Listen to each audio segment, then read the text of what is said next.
तो यहाँ पर देखो, मैं आज की वीडियो के अंदर आपको कंपाउंड इंटरेस्ट का एक इम्पोर्टेंट क्वेश्चन बताने वाला हूँ। और इस क्वेश्चन के जरिए आप सभी क्वेश्चन कंपाउंड इंटरेस्ट के यानी चक्रवर्ती ब्याज के आप निकाल सकते हो आसानी तरीके से। आप सभी को पता है कि आपके एग्जाम में क्वेश्चन भी पूछा जाता है। अब इस क्वेश्चन में मैं आपको एक बेसिक तरीका भी बताने वाला हूँ और आपके इसमें ट्रिक भी बताने वाला हूँ, जिसके माध्यम से आप तुरंत निकाल लोगे। आपको फॉर्मूला भी मैं आपको आसान तरीके से याद करवा दूंगा और यहाँ पे ट्रिक भी मैं आपको बताने वाला हूँ इस क्वेश्चन में।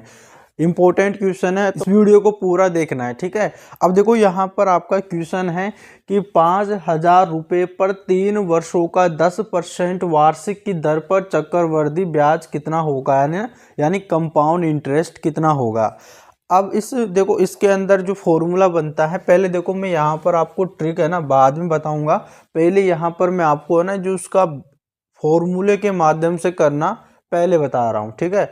अब देखो, इसका फॉर्मूला होता है, यानी पहला होता है आपका अमाउंट बराबर प्रिंसिपल, ठीक है, गुणा और यहाँ पे ब्रैकेट में 1 + R/100 और फिर ब्रैकेट बंद पावर T करते हैं, ठीक है।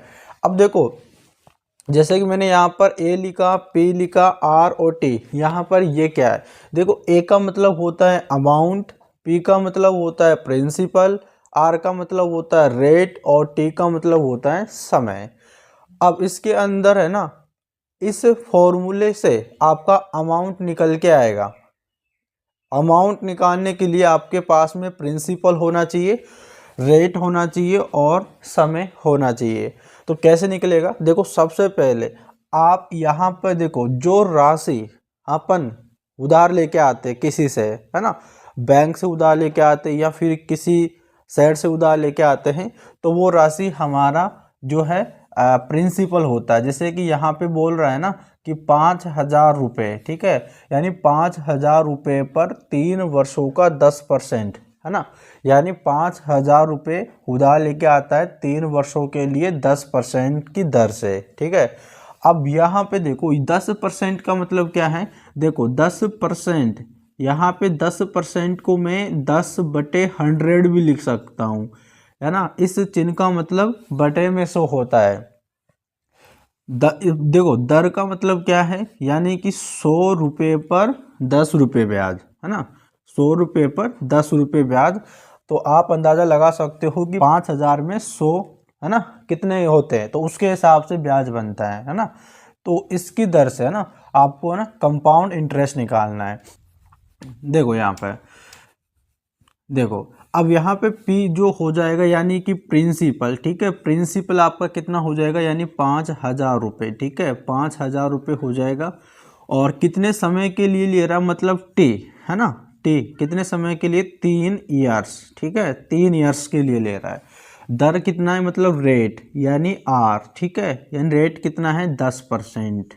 अब देखो यहाँ पे प्रिंसिपल भी मिल गया, यानी P भी मिल गया, है ना, R भी मिल गया और T भी मिल गया। तो आप इन सारे के सारे मान को इस फॉर्मूले में फिट कर दो, ठीक है। अब देखो यहाँ पर देखो, जब इसको सोल्व करोगे आप, तो आपका अमाउंट निकल के आएगा। तो यहाँ पे करते हैं अमाउंट बराबर P कितना आपका 5,000 रुपये, 5,000 रुपये हैं, और फिर गुणा, फिर ब्रैकेट बंद, फिर 1 प्लस, ठीक है, R कितना है 10, है ना, और बटे में क्या है 100, है ना। जैसे मैंने पहले बताया था कि 10 को मैं क्या लिख सकता हूँ, 10/100, है ना, 10/100। तो यहाँ पर मैंने इसको ऐसा ही लिख दिया, है ना, फॉर्मूले में पहले से ही 100 लिखा हुआ रहता है। इस ब्रैकेट को बंद कर देंगे और T, है ना, कितने साल के लिए, 3 साल के लिए, तो पावर 3 कर देंगे। इतना कर लिया। अब देखो, पहले इसको बहुत सारे स्टूडेंट क्या करते हैं कि इसकी ये कन्फ्यूज हो जाते हैं इसमें कि पावर किस में लगानी है, क्या करनी है। देखो सबसे पहले आपको करना क्या है, ऊपर नीचे को कट रहा है तो काट दो, देखो, है ना, यहाँ देखो 0 से 0 कट गया है, ठीक है, 0 से 0 कट गया। अब आपके पास में यहाँ पे क्या बचा, 1 + 1/10 बचा है। अब इसके बटे में कुछ नहीं है, तो यहाँ पे 1 लगा दो। इन दोनों का एलसीएम क्या होगा, इन दोनों का एलसीएम 10 होगा, और 1 का भाग 10 में लगाएंगे 10 बार जाएगा, 10 का गुणा 1 में करेंगे तो 10 आएगा, प्लस 10 एकम 10, एक बार 1 का गुणा 1 में करेंगे तो 1, यानी कितना आ गया 11/10, 10 आ गया। यानी कि मैंने इस वाले ब्रैकेट को सोल्व करने पर 11/10 आ गया, है ना। तो मैं यहाँ पर इसकी जगह लिख लेता हूँ a बराबर, है ना, 5000 का, अब इस ब्रैकेट में क्या आया, यानी 11/10 और पावर 3 तो वैसे ही है। अब देखिएगा, अब देखो 11 का क्यूब करना है और यहाँ पे 10 का क्यूब करना है। तो देखिएगा अपन करते हैं, यहाँ पर a बराबर, ठीक है, यानी 5000, है ना, 5000 कर लिए और गुणा, अब 11 का क्यूब कितना होता है 1331 और 10 का क्यूब कितना हो जाएगा, यहाँ पे 1000 हो जाएगा, ठीक है, कितना हो जाएगा 1000 हो जाएगा। अब यहाँ पर देखो 3 जीरो से 3 जीरो कट गया। अब 5 का गुणा आप डायरेक्ट इसमें कर लो, ठीक है। अब देखो 5 एकम 5, ठीक है, 5 दिया 15, 15 के 5 एक हासिल, 5 दिया 15 एक 16, 16 का 6 एक हासिल, 5 एकम 5 एक 6, यानी कितना आ गया 6455। ये आपका है ना अमाउंट निकल के आ गया, ठीक है, क्या आ गया, अमाउंट निकल के आ गया। कि मतलब कि 5000 रुपये की राशि अगर आप खुदा लेके आते हो 3 साल के लिए 10% की दर से, है ना, तो आपको फिर लौटाना पड़ेगा कितना, है ना, 6400, यानी 6455 लौटाना पड़ेगा। आप देखो कितना खुदा लेके आए थे 5000 रुपये, कितना लौटा रहे हो 6455। अब इसमें कितना जुड़ा, है ना, एक्स्ट्रा आप कितना दे रहे हो उसको, है ना, वो ही आपका ब्याज होगा। तो इसमें से देखो आपका जो कंपाउंड इंटरेस्ट होगा, ठीक है, वो निकलेगा, यानी अमाउंट माइनस प्रिंसिपल, ठीक है। अब अमाउंट आपका कितना है, देखो 6455, ठीक है, 6455 है, ये आपका अमाउंट हो गया। माइनस करना है जो आपका प्रिंसिपल था आपका, वो उसको ना माइनस करना है।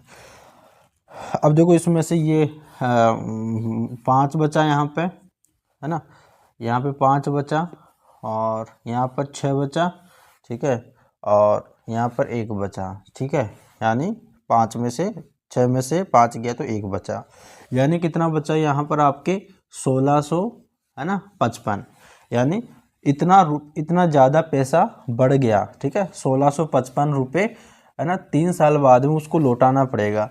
अगर आप 5000 में जोड़ोगे तो आपका आंसर यही आएगा, ठीक है, यानी 6455 आएगा। ये तो हो गया आपका बेसिक कॉन्सेप्ट, ठीक है, यही क्या हो गया आपका बेसिक कॉन्सेप्ट। लेकिन आपको तो भाई साहब ट्रिक की जरूरत पड़ेगी इसके अंदर, ठीक है। देखो आप आसानी से इतना बिना ज्ञान लगाए हुए, है ना, इस क्वेश्चन को आप, है ना, बिल्कुल सिंपल तरीके से कर सकते हो। 10% है ना, इस 10% का मतलब क्या है, देखो 10% का मतलब है इस, यानी इसको 10/100 लिख सकता हूँ, ठीक है। अब 0 से 0 कट गया, यानी 1/10 बचा, ठीक है, यानी 1/10 बचा। अब जो बटे में रहता है नीचे, ठीक है, वो आपका प्रिंसिपल रहता है और जो ऊपर की तरफ रहता है वो आपका ब्याज रहता है, यानी कंपाउंड इंटरेस्ट रहता है। तो अगर मैं 10 में 1 जोड़ देता हूँ तो 11 और बटे में प्रिंसिपल है, तो अब प्रिंसिपल हो गया और ये आपका अमाउंट हो गया, ठीक है, क्या हो गया, अमाउंट हो गया। यानी 10 ये आपका प्रिंसिपल है और प्रिंसिपल यानी मूलधन, अब ये आपका रेशियो में आ गया, ठीक है ना, रेशियो में आ गया। ये रेशियो बराबर, यानी 10 रेशियो बराबर कितना है 5000, ठीक है, 10 रेशियो बराबर 5000। तो आपको करना क्या है, यानी जो आपका प्रिंसिपल है यानी मूलधन है उसको लिख लेना है और गुणा, यानी 11/10, है ना, अमाउंट बटे प्रिंसिपल का लेना है और कितना साल का है 3 साल का, तो इसको 3 बार गुणा कर देना, यानी 11/10 गुणे 11/10 गुणे 11/10, इस प्रकार से। अब देखो इस 0 से ये 0 कट गया, इस 0 से ये 0 कट गया, इस 0 से ये 0 कट गया, ठीक है। अब देखो 5 गुणा 11 गुणा 11 गुणा 11, अब 11 का 3 बार गुणे का मतलब है 11 का क्यूब, तो 5 गुणा 1331 आ गया। मैंने इसका गुणा 11 का क्यूब किया तो 1331 आ गया। अब 5 का गुणा इसमें करूंगा तो कितना आ जाएगा, यानी आपका देखो अभी मैंने यहाँ पे गुणा किया था, 5 का गुणा 1331 में किया था तो कितना है 6455, यानी 6455 आ गया।